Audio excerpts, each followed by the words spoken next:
you haven't played Counter-Strike in a while, it's easy to forget how unforgiving it can be. There's no regenerating health, and just one burst from an assault rifle or bullet from an AWP is enough to take you down.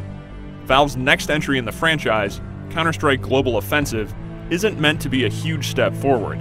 This is not Counter-Strike 2, but instead a reworking of existing mechanics with a few tweaks made to map layouts, loadout options, and the visual style.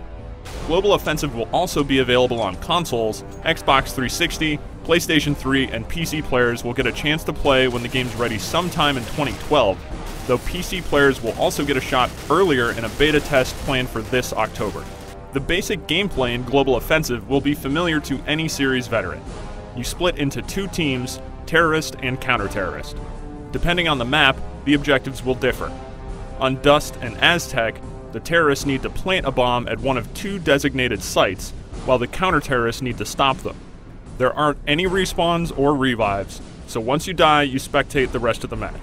Before each round begins, you purchase weapons to determine your role. There's plenty to choose from. High-powered sniper rifles, submachine guns, and assault rifles are all available. If you survive a round and win, you keep the weapons. If you die, you lose them and have to repurchase. That's where money comes into play. Kills and wins reward you with cash, which can then be used for better and more varied gear.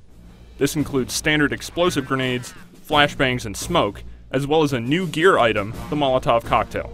This weapon can have a significant effect on the field of play. It does damage over time to anyone standing on the flames it creates, though once you step off the fire, the damage over time stops. More than a direct damage weapon, it seems to be effective as a deterrent.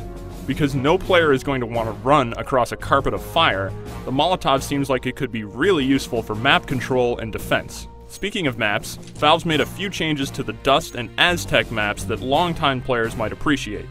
The underpass area on Dust has been widened significantly, and a new stairwell leading up from the underpass serves as a great exit point for terrorists who would previously have been pinned down by counter-terrorist snipers.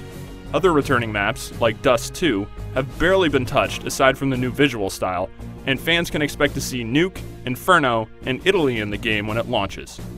There's more in store too, but Valve isn't discussing it quite yet. When setting up games, Global Offensive will include a matchmaking system that drops you into 5-on-5 fights.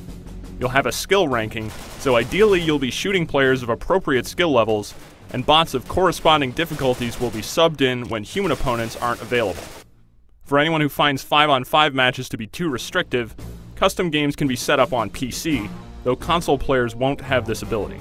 With more weapons to play around with, like the stun gun, and a few other minor changes made to the gameplay, Global Offensive manages to differentiate itself just enough from previous Counter-Strikes to stand out. Even with changes, this still feels very much like Counter-Strike. Fast, punishing, and a lot of fun. For more details on Global Offensive, head over to IGN.com.